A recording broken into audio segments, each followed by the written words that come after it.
Ratnaharinam is a well-known story written by H.V. Nagaraj Rao in Sanskrit. He is from Mysore and has written many stories for children in Sanskrit. Set in the era when kings ruled, it talks about a deer with golden skin who is very kind-hearted. She always helps others, good or bad. Once, a villager named Kardama gets caught in the waves of a river and shouts for help. The deer immediately rushes to his aid. After promising the deer that he will not reveal her identity to the public, he returns to his village after thanking her. The next day, the king proclaims a reward for anyone who shows him the golden deer. Kardama gets caught with greed and shows the king the place of the deer. The villager had broken his promise to the deer. The king decides to punish him, but the deer asks to forgive him. The deer teaches us the important value that is forgiveness. We as humans should learn this simple value of forgiving others. When a deer can, why can't we? Come, let us listen to the play Ratnaharinam presented by the students of class 8 of DPS Bangalore South. नमस्ते इदानीं शृणुता डेल्लीस् public शालायाः अष्टमकक्षायाः छात्राणाम् एकं नाटकं रत्नहरिणम्। अस्य कविः मैसूरुनगरस्य H.V. नागराजराव महोदयः अस्ति। नाटके कर्दमः नाम एकः मानवः प्रवाहे पतितः। एकः रत्नहरिणः कर्दमं रक्षयित्वा तं वदति कदापि कस्मैचिदपि तस्य चर्मणस्य वार्ता न कथनीया। कर्दमः वचनं ददाति, परन्तु कोऽपि रत्नहरिणस्य स्थानं दर्शितवान्। तस्य राजा सुवर्णशतं दास्यति इति घोषणा श्रुत्वा कर्दमः लोभेन सुवर्णाय राज्ञे रत्नहरिणस्य स्थानं दर्शयति। रत्नहरिणेन सत्यं ज्ञात्वा राजा कर्दमं दण्डयितुम् इच्छति, तथापि रत्नहरिणः क्षमागुणं प्रदर्शयितुं राजानं प्रेरयति। रत्नहरिणः पशुः, तथापि सः महापुरुषसदृशां गुणं दर्शयित्वा महान् भवति। इदानीं शृणुता रत्नहरिणम्। अहो प्रवाहे पतितोऽस्मि, कोऽपि करुणालु मां रक्षतु, रक्षतु माम्। कोऽपि मानवः प्रवाहपतितः आक्रन्दति, तस्य रक्षणं दुष्करं। प्रवाहो महान्, तथापि आर्ताः सर्वैः प्रयत्नैः परिरक्षणीयाः। भो मानव, न भेतव्यम्, अहं त्वां रक्षिष्यामि। मम पुच्छं गृहाण, त्वां प्रवाहात् बहिर्नेष्यामि। हरिणराजा, कृतज्ञोऽस्मि। प्राणान् प्रणिकृत्य भवान् माम् अरक्षत्। अस्तु भोः, अस्तु। हरिणराजा, किं भवतः प्रत्युपकरोमि, वदतु। अन्यः कोऽपि उपकारो नापेक्षते। कदापि कस्मैचिदपि मदीया वार्ता न कथनीया। मम चर्मणः आशया ते मां हन्युः, अतो मद्विषये मौनमाचर। एतावदेव मया अपेक्षते। तथास्तु हरिणराजा, कदापि त्वद्विषयं कस्मैचिदपि न कथयिष्यामि। नमो भवते प्राणरक्षकाय। श्रेयोस्तु।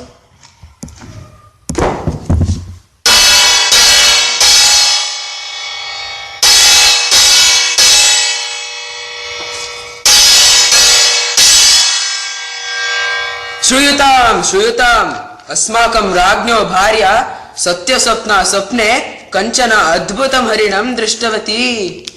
शृणुता शृणुता कनकवर्णस्य तस्य चर्मणि रत्नवत् प्रकाशमानानि चिह्नानि दृश्यन्ते स्म।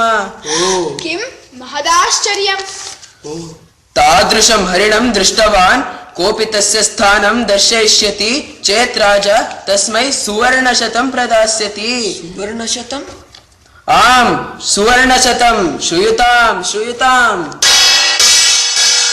सुवर्णशतं सुवर्णशतं श्रूयताम्। अहो, इदानीं किं करिष्यामि? अहं दरिद्रः, मम भार्या पुत्राश्च बुभुक्षताः सन्ति। यदि हरिणस्य स्थानं राज्ञो दर्शयिष्यामि तर्हि दरिद्रयं दूरी भविष्यति। किन्तु तथा करणे तु पापं। मया प्रतिज्ञा कृता पूर्वं। कस्मैचिदपि हरिणस्य स्थानं न दर्शयिष्यामि इति। किं करोमि, किं करोमि, किं करोमि? श्रूयताम् श्रूयताम्, अयम् अपूर्वः अवकाशः सुवर्णशतलाभस्य।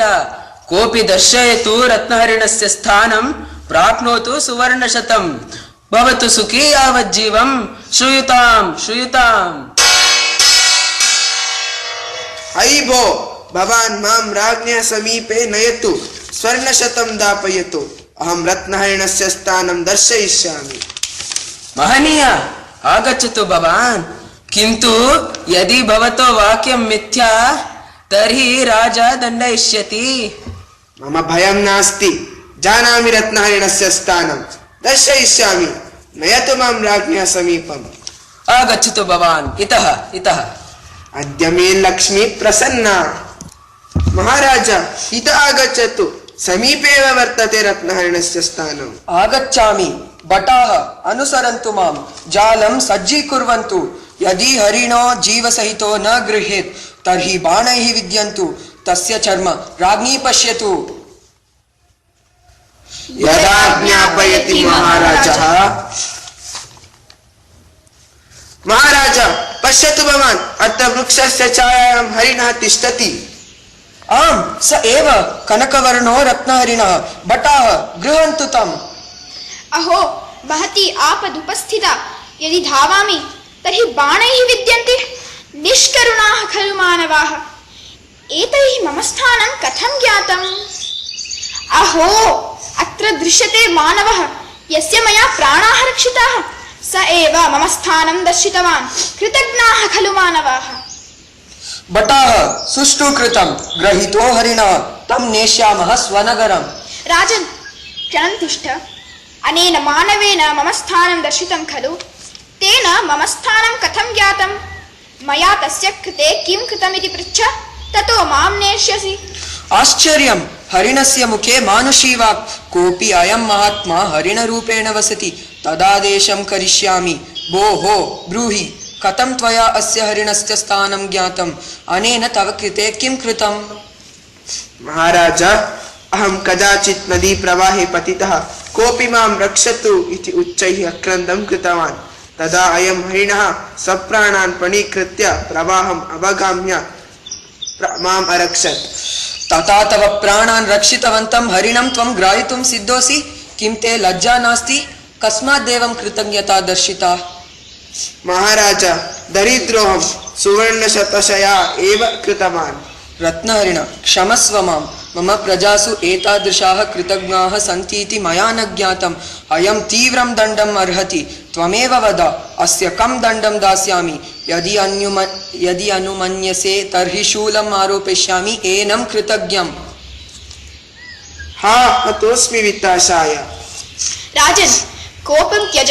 दरिद्रतया बाधितः एषः एवं कृतवान्, तं क्षमस्व। तस्मै सुवर्णशतं दत्वा तस्य दरिद्रतां परिहर। हरिणराजा, वयं मनुष्याः, भवान् वन्यजन्तुः। वस्तुतस्तु भवान् एव मनुष्यशब्दार्हः, वयमेव प्राणिनः। भटाः, जालाद्देनं मोचत, अस्य निग्रहणं नरककारणम्। राजन्, मद्ग्रहणे तव बुद्धिः कथम् उत्पन्ना? मम पत्नी स्वप्ने भवन्तं दृष्टवती, पुनः साक्षात् जाग्रदवस्थायां द्रष्टुं भवन्तं सा इच्छति इति मया ग्रहणे यत्नः कृतः। एवं चेत् अहमेव तव नगरमागमिष्यामि।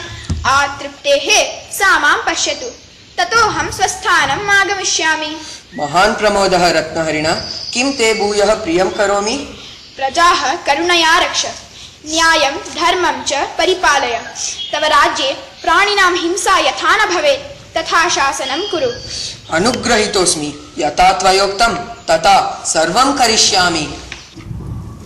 सर्वे भवन्तु सुखिनः, सर्वे सन्तु निरामयाः, सर्वे भद्राणि पश्यन्तु, मा कश्चित् दुःखभाग् भवेत्। इदम् अस्ति रत्नहरिणम्। अस्मिन् नाटके पात्रं गृहीतवन्तः रत्नहरिणः, अहं सात्विकः, कर्दमः, अहं विजितः, घोषकः, अहं मिहिरः, राजा, अहं सौरवः, अहमस्मि सोहनी, तथा मम सखी I am Aishwarya.